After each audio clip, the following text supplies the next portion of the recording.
있는 거라는 생각이 많이 들어요. 그러니까 윤석열이라는 자가 이완규를 헌법재판소장으로 임명하려고 했다라고 하는 것들이 확인되는 거잖아요. 맨 처음에는 그 이종석이라는 사람을 헌법재판소장으로 하려고 했었고, 두 번째로는 이완규를 헌법재판소장으로 하려고 했었고, 이것도 안 됐고, 그래서 나온 게 이제 정영식 지금 현 재판관을 재판소장을 만들려고 했었던 건데, 뭐 이미 국회의 구성 자체가 야권이 많은 상황이어서 이도저도 안 된 상황이니까 이완규라는 이름이 거명됐다면 윤석열 입장에서는 헌법재판소를 장악하기 위해서 이완규란 카드를 생각했던 것이다 라는 것이 확인되는 거고, 또 하나가 권성동, 그러니까 국민의힘 지금 원내대표가 얘기한 건데, 이 작년 12월 17일 날 이런 얘기를 했어요. 대통령 권한대행은 대통령 거리 시에는 헌법재판관을 임명할 수 있지만 대통령 직무정지 시에는 임명할 수 없다고 봐야 한다. 이렇게 얘기를 했습니다. 그러니까 대통령이 탄핵됐더라도 지금 상황에서 대통령이 존재한다면 권한대행이 임명할 수 없지만 파면당하면 임명할 수 있어 라는 얘기를 했었고, 또 파면당하기 직전에도 권성동이 무슨 얘기를 했냐, 좋아, 임명할 수 있으니까 마은혁도 임명하고 둘 다 임명하자 이런 얘기 했습니다. 그러니까 시나리오가 하나가 있는 거죠. 네네. 그러니까 4월 18일 날 문영배 이미선 헌법재판관이 퇴임을 하기 직전에 마은혁 재판관을 임명하고, 그다음에 자기가 얘기하는 2명의 대통령복 어떤 헌법재판관을 권한대행이 임명을 해버리게 되면 이걸 통해서 나중에 대통령, 지금은 파면됐지만 전직 대통령인 윤석열을 어떤 탄핵에서 기각시키려고 하는 시나리오가 하나 있었다는 생각이 들거든요. 근데 그게 이제 실행이 안 됐죠. 4월 4일 날 헌법재판소가 결정을 하는 바람에, 전 그렇다면 거기에 연장선상에서 대통령이 파면됐다고 하더라도 헌법재판소의 지형 자체를 보수 우위의 지형으로 확고하게 만들 필요가 있다. 그럼 제가 볼 땐 앞으로 적어도 4년 내지 6년 가는 헌법재판소가 보수 지형 우위의 구도를 가지고 있기 때문에 보수에게 유리한 헌법적 판단을 할 수 있고, 하시라도 헌법적 파괴가 가능한 구조를 만들어낸 측면들이 있다는 생각이 들어서, 저는 이게 하책이긴 합니다만 마지막까지 이런 행위를 한 가장 중요한 이유 중에 하나는, 저는 윤석열이 진짜 이재명 당대표에 대해서 너무너무 싫어하는 것 같다는 느낌이 많이 들었어요. 그러니까 이 2명에 대한 권한을 누가 갖게 돼 있습니까? 차기 대통령이 갖게 되는 거거든요. 2달도 안 되는 상황이잖아요. 대선이라고 하는 게. 저는 그것마저도 침해해버린 거거든요. 한석두란 사람이. 전 그래서 그런 것 자체가, 만약 그 배후에 윤석열과 국민의힘에 있는 친윤 라인들이 배경으로 있다고 한다면, 맨 처음에는 윤석열의 기각 시나리오, 또 제가 볼 때 두 번째 같은 경우는 현재 보수 우위의 판도를 구조하는 것과 함께 윤석열이 마지막 끝까지 이재명 당대표의 권한을 갖다가 줄 수 없다라고 하는 생각들이, 그러니까 그것 때문에 많은 분들이, 아니 예를 들면 한덕수가 얻을 수 있는 이익이라는 게 뭐가 있어? 그러니까요. 약점을 감추는 거, 그건 뭐 동의해요. 그럴 수 있지만. 그러니까 파면이 된 걸 돌이킬 수 없는 상황이고, 그다음에 예를 들면 2명을 임명한다고 했을 때 한덕수가 역사적으로 엄청난, 예를 들면 5점을 남길 수밖에 없는 거 아니냐. 네. 그리고 헌법학자들 같은 경우 대부분도 권한대행이 다 대통령 몫의 헌법재판관을 임명한다는 건 매우 유연적이다라고 하는 사실들을 얘기했기 때문에, 그러니까 우리 또 다른 의심을 하는 게 뭐냐면, 확증적인 내란 혐의를 윤석열 측을 비롯한 내란 세력들이 잡고 있구나라고 하는 판단이 아니면, 한덕수도 빵에 간다. 그렇죠. 그러니까 내란 지금 피의자지 않습니까? 그러니까 그렇죠. 한덕수가 내란 피의자인, 그러니까 내란 피의자인 대통령 권한대행이 내란 피의자인 이완규를 헌법재판관으로 임명한 사태가 벌어진 거니까, 내란 혐의자들끼리 인사권을 행사해서 그 사람이 어디로 가게 되느냐? 헌법을 수호해야 될 헌법재판관으로 가는 일이 벌어지는 거예요. 근데 형법상 내란죄는 뭘 얘기합니까? 국헌을 물러나기 위해서 폭동을 일으킨 자인데, 네. 그런 혐의를 가진 자를 헌법을 지키라고 헌법재판관으로 보내는, 제가 볼 때 아주 초현실적인 사태가 벌어졌다. 그러면 이건 우리가 봐도 상식적으로 다 아는 내용인데, 아니 한덕수라고 이걸 모르겠습니까? 근데 알고 있는 한덕수가 이런 어떤 여러 가지 역사적인 오점, 국민적인 비판, 그다음에 본인이 이후에 얻을 수 있는 이익이 아무것도 없음에도 불구하고 이런 행위들을 내질렀었던 배경에는 한덕수도 내란에 가담했거나 사전에 인지했거나 이런 것들에 대해서 윤석열을 비롯한 내란 세력들이 캐비넷이든 어디든 그걸 가지고 있다라고 하는 것들을 전제하지 않고서는 한덕수의 행위를 도대체 우리가 이해할 수 없다라고 보게 되는 거예요. 그럼 두 가지로 정리해 볼 수 있네요. 한덕수는 이게 전례가 없는 게 아니잖아요. 황교안이 권한대행을 했을 때 대통령복 헌법재판관을 임명하라고 하는 강력한 요구가 있었습니다만 안 된다는 사실을 알았기 때문에 그때도 임명을 안 했던 거 아니겠습니까?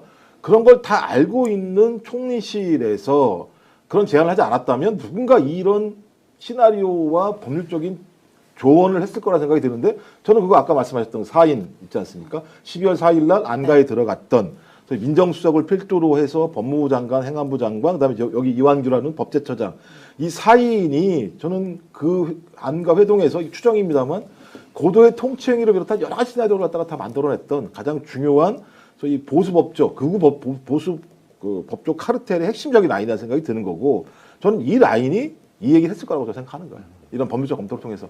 자, 당신 어차피 욕 얻어먹어야 되는 거니까 이렇게 진행하게 되면 우리 마음대로 그냥 밀고 갈 수 있어.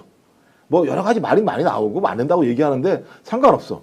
이렇게 저는 조언했을 거라고 보고 말씀하신 본인의 치부이건 아니면 내란과 관련된 본인의 가담 혐의에 대한 무엇인가 증거가 있건 상관없이 이런 걸 매개로 해서 내란 세력들의 네트워크에서 제안하는 사항들을 그대로 이행하고 있다고 볼 수밖에 없는 이유는 국민의힘이 얘기한 내용들을 그대로 다 똑같이 했어요.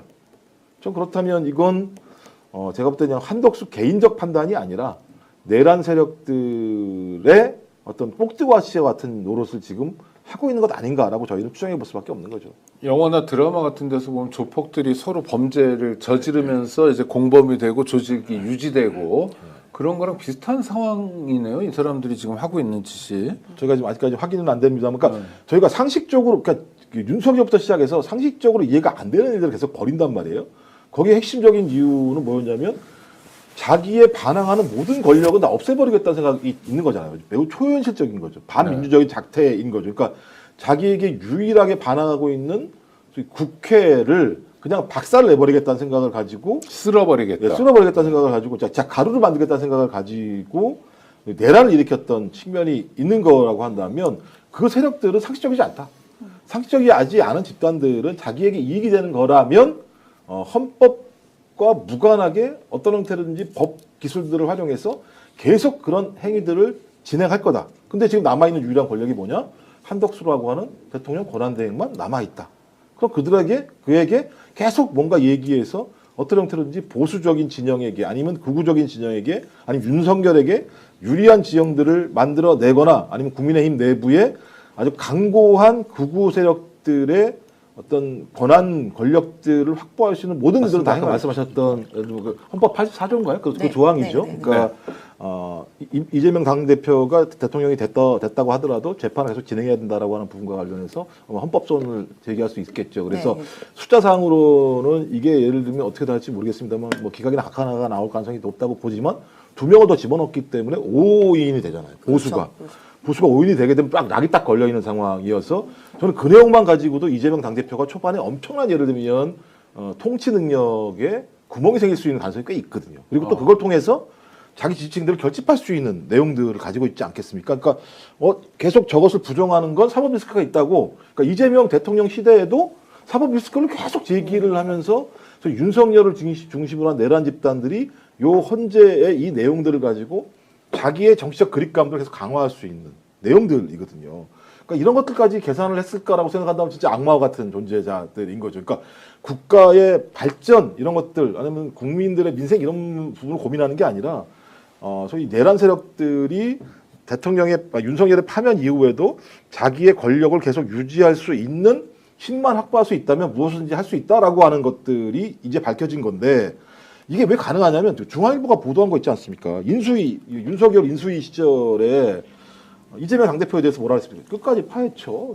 야당 당대표라고 내뿜는 게 어딨어. 끝까지 파헤쳐야지라고 얘기를 했다는 조항은 과거와 다른 관행들을 제기한 거고 야당 대표를 정적으로서 죽이려고 했다라고 하는 것이 드러나고 또 하나는 총선 끝나고 나서 그 여론조사 개표조사 발표하기 직전에 지고 있다는 게 나오니까는 야 방송 중단시키라고 얘기했다는 거잖아요. 이런 얘기가 나오는 상황이기 때문에 초현실적인 인간들이죠. 근데 더 놀라운 건 한덕수도 초현실적이죠.